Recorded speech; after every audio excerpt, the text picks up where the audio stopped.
Hello, welcome to the fourth lecture about, that was very exuberant, yes? Welcome! This is the fourth lecture on pre-writing. There are 3 reasons why, as a writer, you should begin any writing project with pre-writing. And that is because it helps you determine your focus, what it is you're going to be writing about, your purpose, why it is you're writing, and your audience. It's the group of people or the person to whom you are addressing all of your thoughts. Remember that an essay is a short discussion of a topic, and if you think of the more colloquial term, the way we normally use the word discussion, it really means talking to somebody else. When we think of it just in day-to-day conversation, so that audience would be the person to whom you are speaking in the moment, okay? In order to pre-write to determine the focus of what you're writing, you can use 3 different techniques, and those are clustering, listing, and free writing. And there are, of course, several more and a combination thereof, and some people prefer one over the other, and sometimes you will need to use one over the other depending on the project, but these are the 3 that we're going to talk about today. I find them to be the most commonly used by students even after I introduce maybe even 9 to 12 different techniques. Now, the reason why you want to focus down a topic is because an essay, remember, is a short discussion, and if you take a topic that you may or may not be interested in, such as earthworms, earthworms can be a pretty big, believe it or not, topic. There are entire books written about earthworms, and there are books and books and books written about gardens. So if you're given a topic like earthworms or gardens, you need to do something to it to put your own spin on it, to narrow it down into a size that you can handle in that one essay. All right, and it also will give you an opportunity to turn it into something that interests you a little bit more. For example, earthworms I find to be exceptionally dull. However, the idea of somebody making their living as an earthworm farmer or an earthworm salesperson might be fairly interesting, especially if you're a business major and your concentration is entrepreneurship, right? Raising earthworms as a small business opportunity in a certain location of the country might be completely fascinating to you. Or gardens, you might be given the topic of gardens, but you live in the city and you've never in your life had a garden. Something you might be more open to is exploring how to plant an urban backyard garden. So you narrow it down into something that interests you and something that you can actually discuss in that short essay format. Okay, so those 3 types of pre-writing techniques that I talked about were clustering, sometimes it's also called mind mapping, listing, and free writing. The first one we're going to take a look at is clustering, or as some people call it, mind mapping. You'll jot down your ideas as they come to you. You can group them by category and subcategory as they come to you, and it helps you categorize your thoughts as you're generating some ideas, right? And you need to give yourself a fair amount of time to go through this process instead of just coming up with 3 or 4 ideas and stopping. It's kind of like shoe shopping. If you walk into a store and you see 1 pair of shoes on the shelf, you're probably going to go to another store, because only having 1 pair of shoes to choose from doesn't necessarily mean you're getting the best pair of shoes that you want. When you're clustering or mind mapping and you stop your ideas after 3 or 4, that's like only having 3 or 4 pair of shoes to choose from. You want to have lots and lots of shoes to choose from so you can get the best pair. So generate lots of ideas so you can choose the best ideas. This requires divergent thinking, or an ability to come up with ideas off the cuff. The second type of pre-writing technique that we're going to talk about is listing. Listing is often used as a pro or con type of list, but it can be adapted to any type of list that you prefer to use.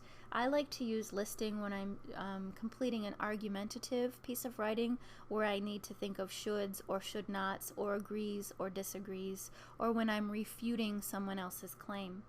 And I start with a simple agree or disagree list. Cats are better than dogs is this specific example.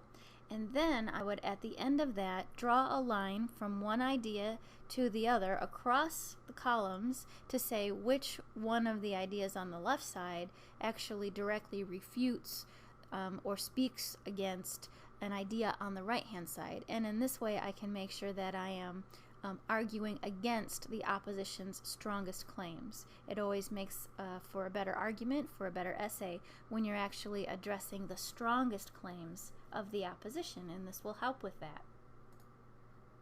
The third pre-writing technique is free writing, and unfortunately this tends sometimes to mean to students that they just start an essay and they write it start to finish and then they turn it in.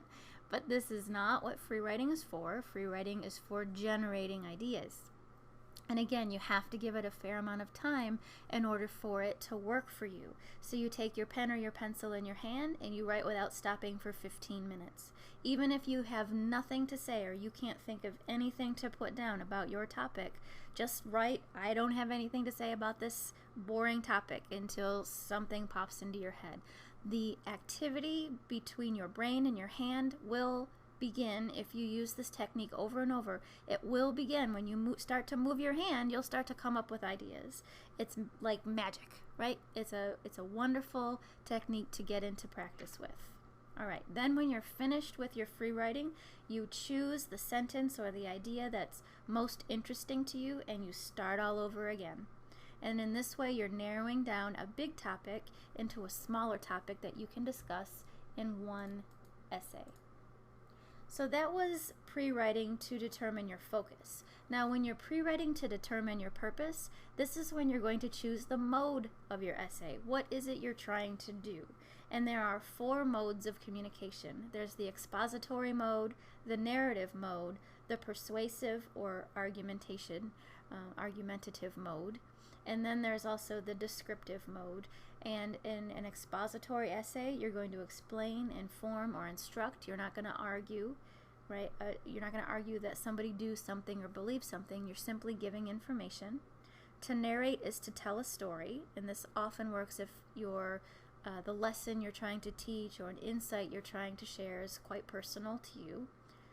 A persuasive piece of communication, either spoken or writing, is when you are trying to get somebody to do or believe something. Argumentation specifically is when you prove a point using evidence and reasons. And a descriptive essay or a descriptive paragraph means you're using very visceral, very sensory details to make a reader see what you see, smell what you smell, taste what you taste, and so on and so forth. So once you determine your purpose, you might be able to go back to your pre-writing technique and readjust your ideas to fit this particular purpose. When you're pre-writing to determine who your audience is going to be, you have to figure out who it is who's going to benefit the most from your discussion.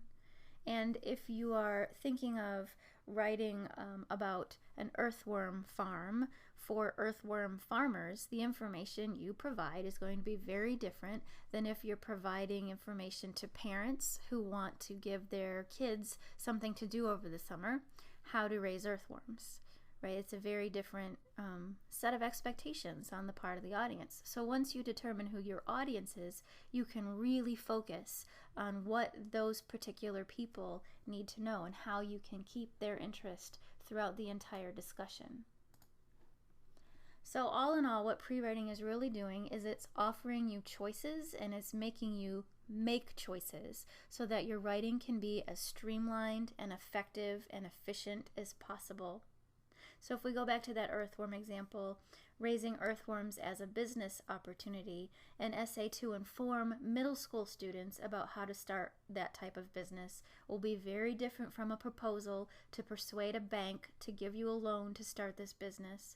And a funny story that teaches a lesson about perseverance as a business owner is going to be very different than if you're simply describing for startup owners that type of business or how to raise the perfect earthworm in the perfect earthworm environment.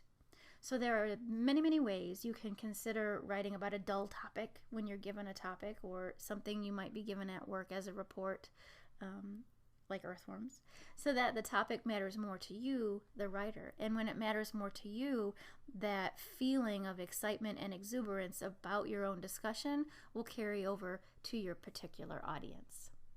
All right, so I hope you learned something, and I thank you for joining me, and I hope you have a wonderful writing prompt number 4.